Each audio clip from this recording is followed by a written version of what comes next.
Hello my friends, അസ്സലാമു അലൈക്കും. എല്ലാവർക്കും നമസ്കാരം.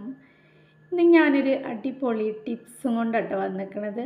ഇപ്പോൾ ഈച്ച കൊതുകിൻ്റെയൊക്കെ ഒരു സീസണല്ലേ. മഴ പെയ്തു, വെയിൽ തെറിച്ചു, ഇടയ്ക്ക് മഴ പെയ്തു, അങ്ങനെ ആയിട്ട് വരുമ്പോൾ നിറയെ കൊതുകുണ്ടാവും. അതുപോലെ ചക്ക മാങ്ങ വീട്ടിലുണ്ടെങ്കിലും ഇല്ലെങ്കിലും ഈ ഒരു ടൈം ആയിക്കഴിഞ്ഞാൽ ഈച്ച വരും.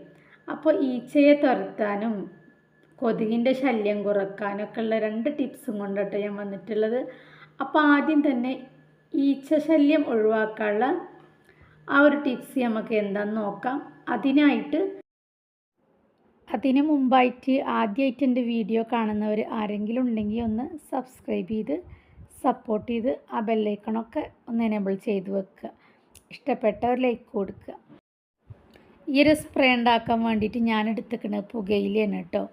പുകയില ഇപ്പോഴുള്ള കുട്ടികൾക്കൊന്നും അത്ര അറിയണ്ടാവില്ല. ഇത് കുറച്ച് മുമ്പുള്ള കാലങ്ങളിൽ വീട്ടിൽ വയസ്സായവർ ഇപ്പോഴും ഉണ്ടാവും, മുറുക്കുന്നവരൊക്കെ. ഇപ്പോൾ ഒന്നും അത്ര അധികം ഉണ്ടാവില്ല. അപ്പോൾ മുറുക്കുമ്പോൾ അതിൽ കൂട്ടുന്ന ഒരു സംഭവമാണ് ഈ പുകയില. അപ്പോൾ ഈ പുകയില എടുത്തിട്ട് ഇത് അതുപോലെ ചെറുതാക്കി കട്ട് ചെയ്ത് കൊടുക്കുക. ഇത് നമുക്ക് വെള്ളത്തിലിട്ടിട്ട് തിളപ്പിച്ചെടുക്കാനുള്ളതാണ്. അതിന് വേണ്ടിയിട്ട് ഞാൻ സ്റ്റൗ കത്തിച്ച് ഒരു പാത്രത്തിൽ വെള്ളം വെച്ച് കൊടുത്തിട്ടുണ്ട്. ഈ വെള്ളം തിളക്കാൻ ടൈം ആകുമ്പോഴേക്കും നമുക്ക് ഈ പുകയില ഇതിലേക്ക് ഇട്ടിട്ട് നന്നായിട്ടൊന്ന് തിളപ്പിച്ചെടുക്കണം.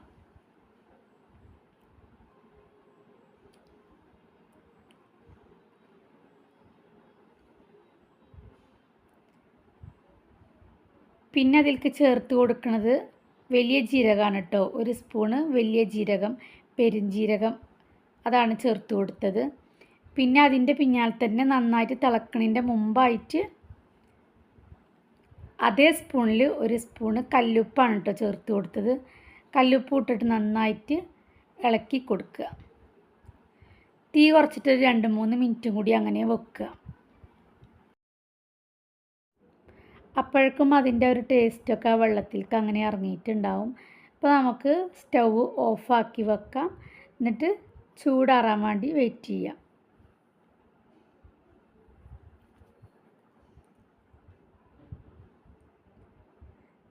അപ്പോൾ അതവിടെ ചൂടാറിയിട്ടുണ്ട് കേട്ടോ, നല്ല തണുത്തിട്ടുണ്ട്.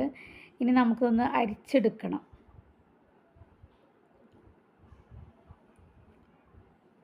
ഒരു അരിപ്പ വെച്ചിട്ട് നമുക്കിതൊന്ന് നന്നായിട്ട് അരിച്ചെടുക്കണം.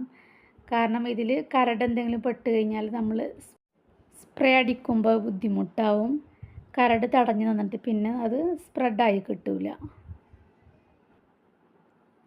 അപ്പോൾ അത് ആ കട്ടൻ ചായൻ്റെ ഒക്കെ പോലെ ഉണ്ട് കേട്ടോ. അപ്പോൾ ഇതൊരു കുപ്പിയിൽ കൊഴിച്ചു കൊടുക്കാം നമുക്ക്.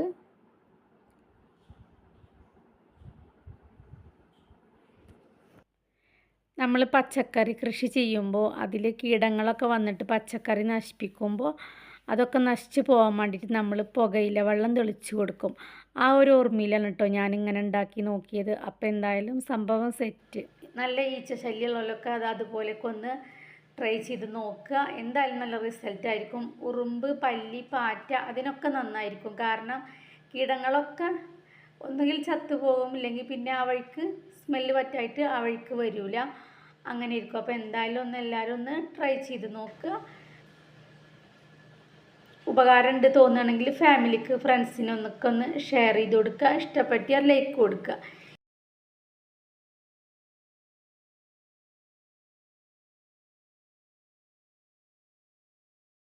ഇനിയിപ്പോൾ രണ്ടാമത്തെ ടിപ്പ് എന്താ നോക്കാം. ഇപ്പം നല്ല മഴൻ്റെ ടൈമാണല്ലോ. മഴ പെയ്യുക, ഇടയ്ക്ക് വെയിൽ തെറിക്കുക, പിന്നെ മഴ പെയ്യുക, പിന്നെ വെയിൽ തെറിക്കുക. അപ്പോഴാണ് ഈ കൊതുകുകൾ മുട്ടയിടണതും വളരുന്നതും പെരുകണതൊക്കെ. അപ്പോൾ വൈകുന്നേരമായാൽ നിറയെ കൊതുകായിരിക്കും. വീടിൻ്റെ ഉള്ളിലും പരിസരത്തൊക്കെ നിറയെ കൊതുകായിരിക്കും. അപ്പോൾ കുഞ്ഞു മക്കളൊക്കെ ഉണ്ടെങ്കിൽ കൊതുകിൻ്റെ കടി അങ്ങനെ കൊള്ളുന്നല്ലാതെ അവർക്ക് പറയാനും വയ്ക്കില്ല, ചൊറിയാനും വയ്ക്കില്ല. അങ്ങനെയുള്ളൊരവസ്ഥയായിരിക്കും. അപ്പം നമുക്കതിനൊക്കെ പറ്റിയ നല്ലൊരു ടിപ്പാണ് കേട്ടോ ഇത്. അതുണ്ടാക്കാൻ വേണ്ടിയിട്ട് നമ്മൾ എടുത്തിരിക്കുന്നത് കയ്പം വേപ്പിൻ്റെ ഇല, അല്ലെങ്കിൽ ആര്യവേപ്പില എന്നൊക്കെ പറയില്ലേ, അതാണ് കേട്ടോ. ഒരു ഒട്ടുമിക്ക വീടുകളിലും ഇതുണ്ടാവും. എല്ലാവരും ആര്യവേപ്പൊക്കെ എപ്പോഴും വീട്ടിലൊക്കെ നട്ട് വളർത്തുന്ന പല ഔഷധ ഗുണങ്ങളുള്ളതാണ് ആര്യവേപ്പിൻ്റെ ഇല. അപ്പോൾ അതാണ് എടുത്തിട്ടുള്ളത്. അത് നമുക്കൊരു മിക്സിയുടെ ജാറിൽ ഇട്ടിട്ട് ഒന്ന് വെള്ളമൊന്നും കൂട്ടാതെ ഒന്ന് ഇങ്ങോട്ട് പൊടിച്ചായി വന്നിട്ടുണ്ട് കേട്ടോ. ഒന്ന് നന്നായിട്ട് അരഞ്ഞിട്ടുമില്ല, നന്നായിട്ട് പൊടിയും ചെയ്തിരിക്കണം. അപ്പോൾ ഇതൊരു പാത്രത്തേക്ക് ഒഴിച്ച് വെക്കാം. അരയാത്ത 2 ഇലയൊക്കെ ഉണ്ടായിരുന്നു, അതൊക്കെ അതിൽ നിന്ന് അങ്ങോട്ട് മാറ്റി വെക്കാം. കൂടുതലൊന്നും വേണ്ട കേട്ടോ, ഒരു പൊടി മതി, കുറച്ച് മതി, അധികമൊന്നും വേണ്ട. അപ്പോൾ അതാ ഈ ഒരു പരുവത്തിൽ ഇങ്ങനെ പൊടിച്ചെടുക്കുക കേട്ടോ. ഇനി നമുക്കൊരു പാന് സ്റ്റൗവിൽ വെച്ച് കൊടുക്കാം. പാന് ചൂടാകുമ്പോൾ കുറച്ച് ഓയിൽ ഒഴിച്ച് കൊടുക്കുക.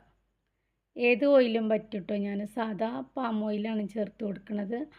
ഓയിൽ ഒഴിച്ച് കൊടുക്കുക. അത് ചൂടായി വരുമ്പോൾ അതിലേക്ക് നമ്മൾ ഈ പൊടിച്ച് വെച്ചിട്ടില്ലേ അത് ചേർത്ത് കൊടുക്കുക.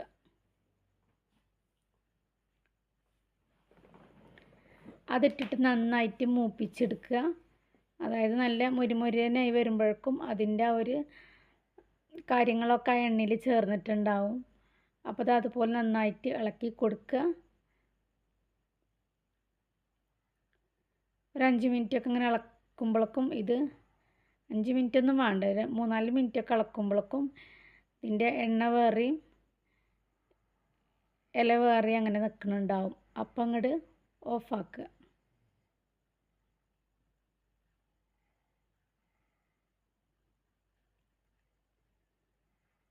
ഇതാ ഇതുപോലെ. അപ്പോൾ അത് ഞാനിവിടെ ഓഫ് ചെയ്തിട്ടുണ്ട്. ഇനി നമുക്കിത് തണുക്കാൻ വെക്കാം. തണുത്തതിന് ശേഷം ഇതൊരു ബൗളിലേക്ക് മാറ്റി കൊടുക്കുക. അപ്പോൾ ഇത് തണുത്തിട്ടുണ്ട്. അപ്പോൾ ഒരു അരിപ്പൊക്കെ വെച്ചിട്ട് ഒന്ന് അരിച്ചിട്ട് വേറൊരു ബൗളിലേക്ക് എടുത്ത് വെക്കാം. അപ്പോൾ അത് അവിടെ എണ്ണ റെഡി ആയിട്ടുണ്ട് കേട്ടോ. അരിവേപ്പിലിട്ട് കാച്ചിയ എണ്ണ റെഡി ആയിട്ടുണ്ട്. അപ്പോൾ ഇനി നമുക്കിത് ഒരു തിരി ഒക്കെ ഉണ്ടാക്കണം. ഇത് കത്തിക്കാനുള്ളതാണ്. അപ്പോൾ ഇതിനൊരു തിരി ഉണ്ടാക്കിയിട്ടുണ്ട് കേട്ടോ. പിന്നെ നമുക്ക് ഈ തിരി അതിൻ്റെ മുകളിൽ വെക്കുമ്പോൾ ചിലപ്പോൾ ഒന്നായിട്ട് കത്തിയാലോ. അപ്പോൾ അതിനോടൊരു ക്യാൻഡിൽ ഉണ്ടായിരുന്നു, അതിൻ്റെ ഒരു അടപ്പുണ്ടായിരുന്നു കേട്ടോ. അപ്പോൾ ആ അടപ്പ് ഞാൻ അതിൻ്റെ മുകളിൽ വെച്ചു. എന്നിട്ട് സാധാരണ മരുന്ന് കുപ്പിൻ്റെ അടപ്പുണ്ടാവുമല്ലോ, കുട്ടികൾക്കൊക്കെ ഉള്ള മരുന്ന് കുപ്പിൻ്റെ അടപ്പ്, അതിനൊരു ഹോൾ ഉണ്ടാക്കിയിട്ട് അതിൽ ഞാൻ ഈ തിരി ഇട്ടിട്ട് പിന്നെ ക്യാൻഡിലിൻ്റെ അടപ്പിൻ്റെ ഉള്ളിൽ കൂടെ അങ്ങോട്ട് ആ എണ്ണയിലേക്ക് ഇട്ടുട്ടോ തിരി. നിങ്ങൾ തിരി വലിച്ചിട്ട് പാകത്തിന് കട്ട് ചെയ്ത് കൊടുക്കുക. അപ്പം നമ്മൾ സാധാ വിളക്കൊക്കെ കത്തണ മാതിരി അങ്ങനെ കത്തും, പാകത്തിന് കത്തും. അപ്പോൾ അതവിടെ പാകത്തിനാക്കി കട്ട് ചെയ്തിട്ടുണ്ടെന്ന് എണ്ണയിൽ മുക്കി കൊടുക്കുക. എന്നിട്ട് ഈ ക്യാൻഡിലിൻ്റെ അടപ്പില്ലേ അതിൻ്റെ ഉള്ളിൽ കൂടെ ഈ തിരി താഴത്തേക്ക് ഇട്ട് കൊടുക്കുക. അതിന് മുമ്പായിട്ട് ഇതിലേക്ക് ലേശം കർപ്പൂരം പൊടിച്ചത് ചേർത്ത് നന്നായിട്ട് ഇളക്കി കൊടുക്കുക. എന്നിട്ട് ഇത് അതിൻ്റെ മുകളിലേക്ക് ഈ തിരി അങ്ങനെ വെച്ച് കൊടുക്കുക. അപ്പോൾ തിരി ചെറുതായിട്ട് കത്താൻ വേണ്ടിയിട്ടാണ് ഈ കുപ്പിൻ്റെ അടപ്പ് വെച്ച് കൊടുത്തത് കേട്ടോ. അതിൻ്റെ മറ്റേ ക്യാൻഡിലിൻ്റെ അടപ്പിൻ്റെ ഹോള് വലിയ ഹോളായിരുന്നു. അപ്പോൾ വലിയ തിരിയാകുമ്പോൾ പെട്ടെന്ന് ആളി കത്തും. അപ്പോൾ അത് കത്തിച്ചു. ഇതുപോലെ ഇത് കത്തിച്ചിട്ട് റൂമിലൊക്കെ ഒന്ന് കൊണ്ടുപോയി വെക്കുക. നമ്മൾ വൈകുന്നേരം ആകുമ്പോഴേക്കും ഒരു 5 മിനിറ്റൊക്കെ റൂമിൽ കൊണ്ടുപോയി വെച്ചൊന്ന് വാതിലടച്ചിടുക. അപ്പോൾ ഇതിൻ്റെ സ്മെല്ലും ആ ഒരു പുകയൊക്കെ വരുമ്പോൾ പിന്നെ നല്ലൊരു സ്മെല്ലായിരിക്കും കേട്ടോ. കാരണം കർപ്പൂരമല്ലേ, അതും കൂടിയും കത്തുകയല്ലേ, അപ്പോൾ നല്ല സ്മെല്ലായിരിക്കും. അപ്പോൾ കൊതുകൊന്നും ഉണ്ടെങ്കിൽ കൊതുക് അവിടെ നിൽക്കില്ല. ഈ സ്മെല്ല് കേട്ട് കഴിഞ്ഞാൽ കൊതുക് അവിടെ നിന്ന് ഓടും. അപ്പോൾ എല്ലാ റൂമിലും ഇങ്ങനെ ഒരു 10 മിനിറ്റൊക്കെ വൈകുന്നേരം ആകുമ്പോഴേക്കും ജനലും വാതിലൊക്കെ അടച്ചിട്ട് ഒരു 10 മിനിറ്റ് റൂമിൽ നിലത്ത് വെക്കുക. കുഞ്ഞു മക്കളൊക്കെ ശ്രദ്ധിക്കുക. അത് വെച്ചിട്ട് അങ്ങനെ പോരരുത്, നമ്മൾ അവിടെ നിൽക്കുക. ഒരു 5 മിനിറ്റ് 10 മിനിറ്റൊക്കെ അങ്ങനെ വെയിറ്റ് ചെയ്ത് അവിടെ നിന്ന് കഴിഞ്ഞാൽ ഇതിൻ്റെ സ്മെല്ലും പുകയൊക്കെ വന്നിട്ട് കൊതുക് പിന്നെ ആ ഭാഗത്തേക്ക് വരില്ല. ഇത് ചെയ്യാൻ സാധാ വിളക്കായാലും മതി കേട്ടോ. ചെറിയ വിളക്കൊക്കെ ഉണ്ടെങ്കിൽ അത്, ഇല്ലെങ്കിൽ അമ്പലത്തിലൊക്കെ വിളക്ക് വെക്കൂലേ മണ്ണിൻ്റെ ഒരു സംഭവം, അതിൻ്റെ പേര് എനിക്കറിയില്ല, അതാണെങ്കിലും പറ്റും കേട്ടോ. അതൊക്കെ മതി. ഞാനിത് പുറത്തേക്ക് അധികം കത്തണ്ട വെച്ചിട്ടും പിന്നെ എണ്ണയല്ലേ പെട്ടെന്ന് കത്തിയാലോ വെച്ചിട്ടൊക്കെയാണ് ഇങ്ങനെയൊക്കെ ചെയ്തിരിക്കുന്നത് കേട്ടോ. അപ്പോൾ എന്തായാലും എൻ്റെ വീഡിയോ ഇഷ്ടമായി വിചാരിക്കുന്നു. ഇഷ്ടമായാൽ ഒരു ലൈക്ക് കൊടുക്കുക. ഉപകാരമായി തോന്നുകയാണെങ്കിൽ ഫാമിലി ഫ്രണ്ട്സിനൊക്കെ ഒന്ന് ഷെയർ ചെയ്ത് കൊടുക്കുക. എന്തായാലും നെക്സ്റ്റ് വീഡിയോ ആയിട്ട് വരുമ്പോഴേക്കും അതിനു മുമ്പ് ആദ്യമായിട്ട് കാണുന്നവരുണ്ടെങ്കിൽ ഒന്ന് സബ്സ്ക്രൈബ് ചെയ്യണേ. നെക്സ്റ്റ് വീഡിയോ ആയിട്ട് വരുമ്പോഴേക്കും എല്ലാവരോടും അസ്സലാമു അലൈക്കും. Thank you for watching.